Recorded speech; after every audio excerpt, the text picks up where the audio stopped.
Okay, so coordinate moves. This is page 6 and 7 of the Open Up Resources or the transformation packet that we gave you. All right, so all this is asking you is to see these transformations, these translations, and you're just seeing which ones will take triangle T to triangle U. We want to move this one to this one. So if we translate -3, 0, that would be this point, to 1, 2, will that create a congruent triangle? Let's try it. If you're not sure, take your tracing paper and we're going to move this point, -3, 0, to up to here. So if we translate that, does it land at triangle U? Well, yes, it does. Triangle 2, or excuse me, translation 2 is 2 moving 2, 1 to -2, -1. So let's go from 2, 1 to -2, -1 to down here. If we move that point to this point, does that move the triangle, translate the triangle to here? Yes, it does. How about -4, -3? -4, -3 to 0, -1.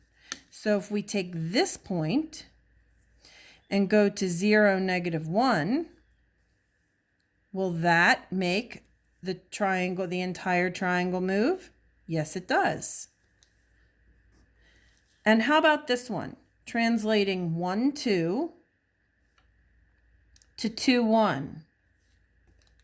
If I translate this point to 2, 1, will it change this, make the same triangle? And the answer to that is no. Okay. The next part, and you can experiment this using the applet that is linked in the presentation. Now I want you to look at the coordinate plane on the bottom of the paper, on the bottom of page 6, and actually the directions, the points that you're going to need are at the top of page 7.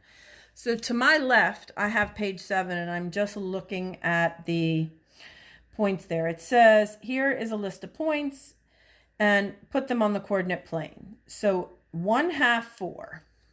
So we're going to go 1/2 up 4. Remember, your x is always first, and that is point A. B is at -4, 5. -4, 5. We're going to label that. Then we're going to do 7, -2. Positive 7, -2. That's point C. And D is at 6, 0. Over 6 up 0. And then E is at 0, -3. Now we're going to follow the directions. Plot each point and label with its coordinates. So we labeled the point. We did not label the coordinates. So we need to do that. I am going to pause it and do that, and I'll be right back. Okay, so I've labeled my coordinates, or my ordered pairs. You can see that on the left margin over here. And now it asks you, using the x-axis as the line of reflection, plot the image of each point. So if this is our x-axis, we're going to plot the image of each point.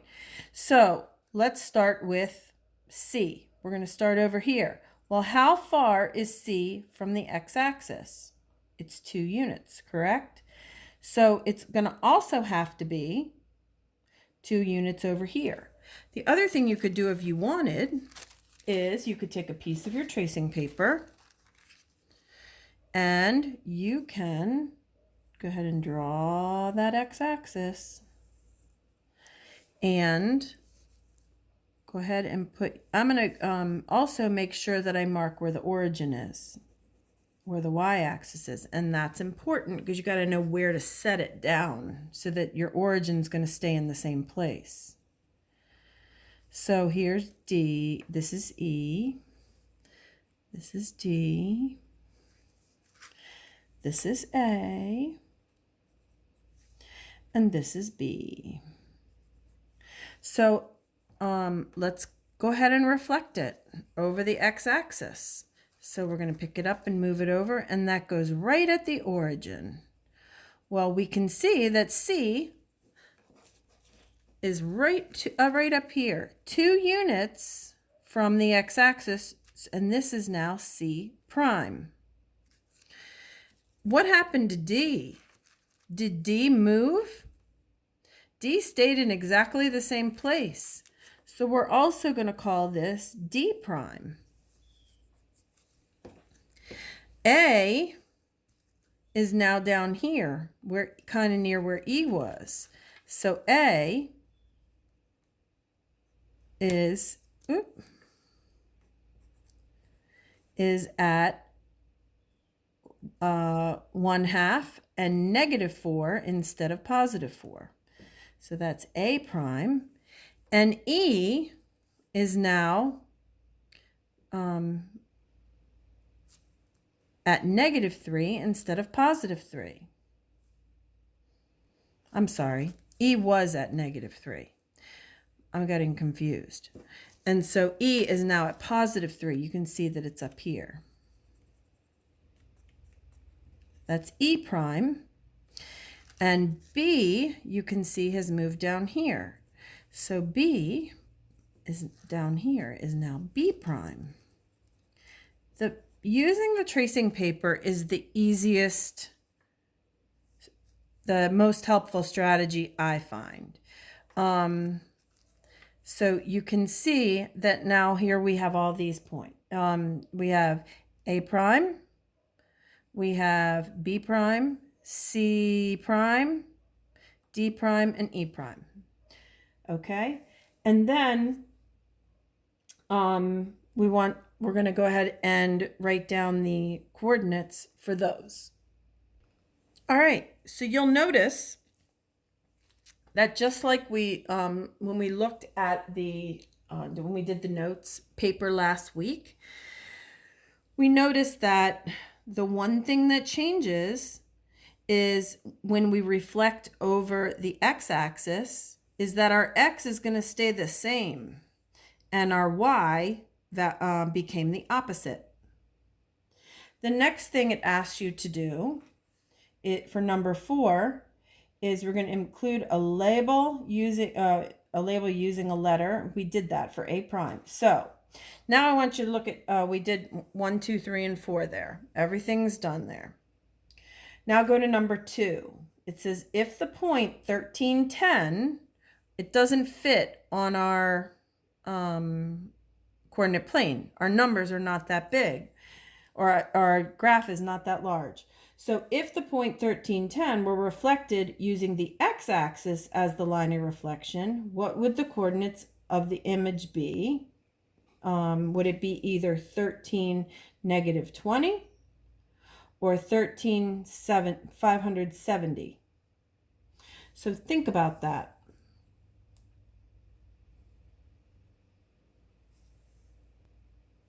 So if you had a point at 1310, it would be somewhere up here, right? And so that one would be if we reflected it, our x value would stay the same. So the x value, I'm going to put it over, move this over here. So the x value would still the same. It would be 13. And we know that our y value is what's going to change. So it's going to become the opposite. So it would be at -10. So what if we had a point at 13 -20? The x value is going to stay the same and our y value will become the opposite. So that one would be, if we have a point at 13 -20, it would be somewhere way down here. And then it would reflect to the positive side, okay, of the coordinate plane. So for that one, it would be 1320. And what about this one? If we had a point at 13,570, there's no way this coordinate plane is that big for us to be able to fit that on there. So we know that the y value is going to stay the x value is going to stay the same, and the y value will become the opposite. So it would be at 13, negative 570. And we know this, hopefully you can explain that we know that when we reflect over the x-axis, our x value stays in the same position in its relationship to the x-axis, and you're flipping to the negative side or the bottom half of the coordinate plane or the top half, depending on which way you're going. So your y value is going to change. So then this says the point R has coordinates at 3, 2. It says without graphing, predict the coordinates of the image of point R if point R were to be reflected using the y-axis as the line of reflection. So this time we're going to reflect going this way. So what's going to stay the same this time? Well, in this case, we know that R is going to come over here. So in this, because we're reflecting over the y-axis, this time our x is going to become the opposite, because instead of going positive 3, you're going to go negative 3. So it will be at negative 3 and positive 2. Y stays the same. Okay, so hopefully you were able to figure that out. Label the image of point R as R prime. So this becomes R prime. And the coordinates of R prime are, we said, was negative 3, 2. And of course, we're going to put that in parentheses. Okay? Suppose you reflect a point using the y-axis as the line of reflection. How would you describe its image? So that just takes some words to think about. How would you, if you have an image and you're going to reflect it over the y-axis. So let's say it looks something like this. How could you describe what it looks like? Just asking you to use words to explain how the shape has changed. Okay? Then I want you to look at this part. This is out, or hopefully you've looked at this part. You're going to rotate line segment AB 90 degrees counterclockwise. So this line segment, we're going to go counterclockwise 90 degrees. I'm going to grab another piece of paper, my tracing paper, because that is really helpful with rotations.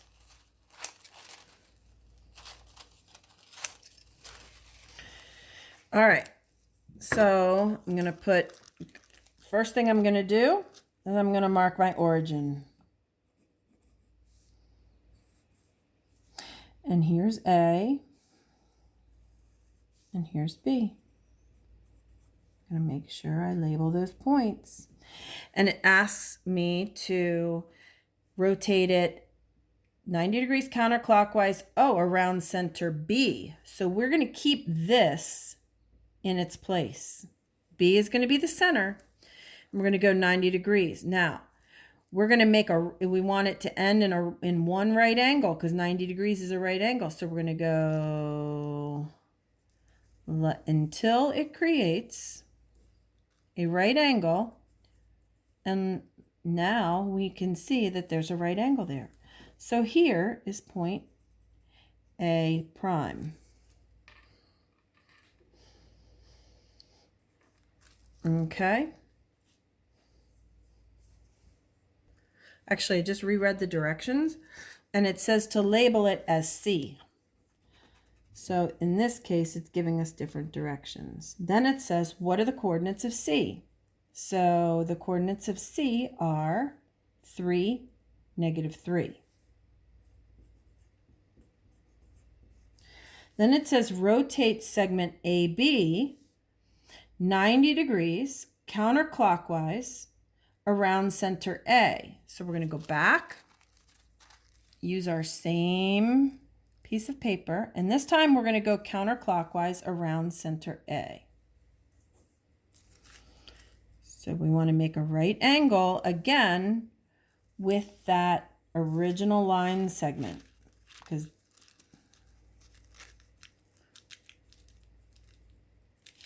if you lay it down, you can see that now we have a right angle here. Okay, so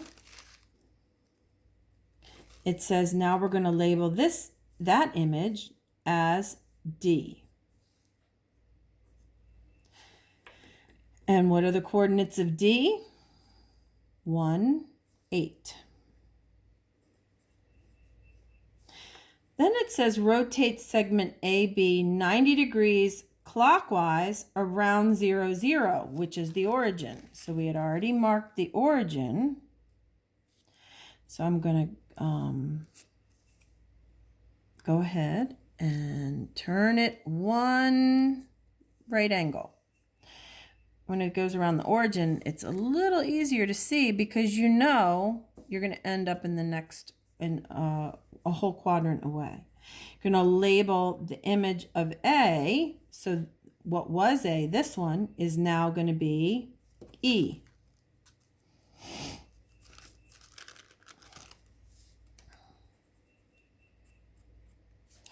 And we can tell that it still is going to be 3 units from, it was 3 units from the origin here. So it's got to be 3 units from the origin here. And then where what was B is now going to be called F.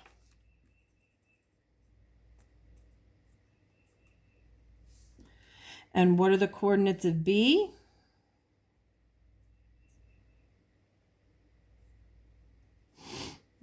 Or in this case, E again. I think that's a typo there. So E is going to be at 3, 0.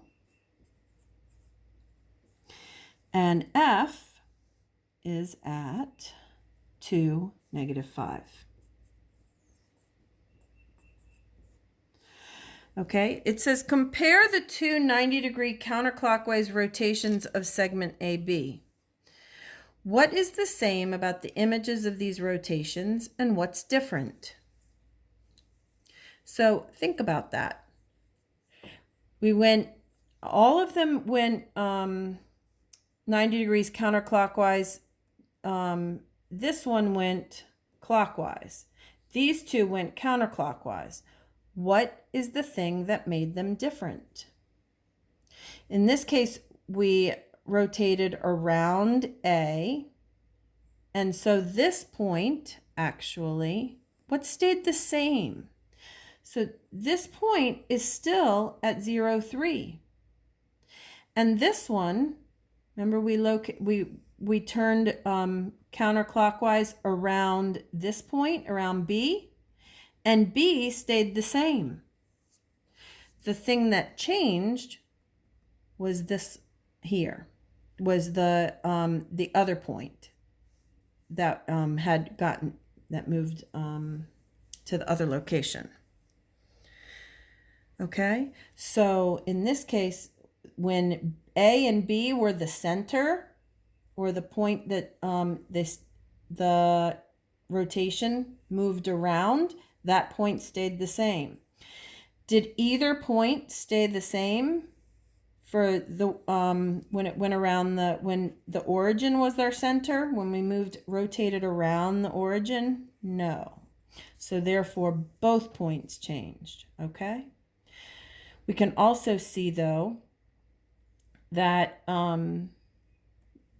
this point stayed the same. Okay. Don't forget to take the time to read the lesson summary. The lesson summary, remember, is an important part of what we have printed here because it will help explain exactly what's happened. And it summarizes all the things that we've done in this lesson. So the lesson summary for this lesson goes on to page 9. So you're going to want to read the remainder of page 8, underline the important words, and look for each point in the diagram in order to help make sure you understand. And then also make sure that you finish reading page 9. Okay? See you next time.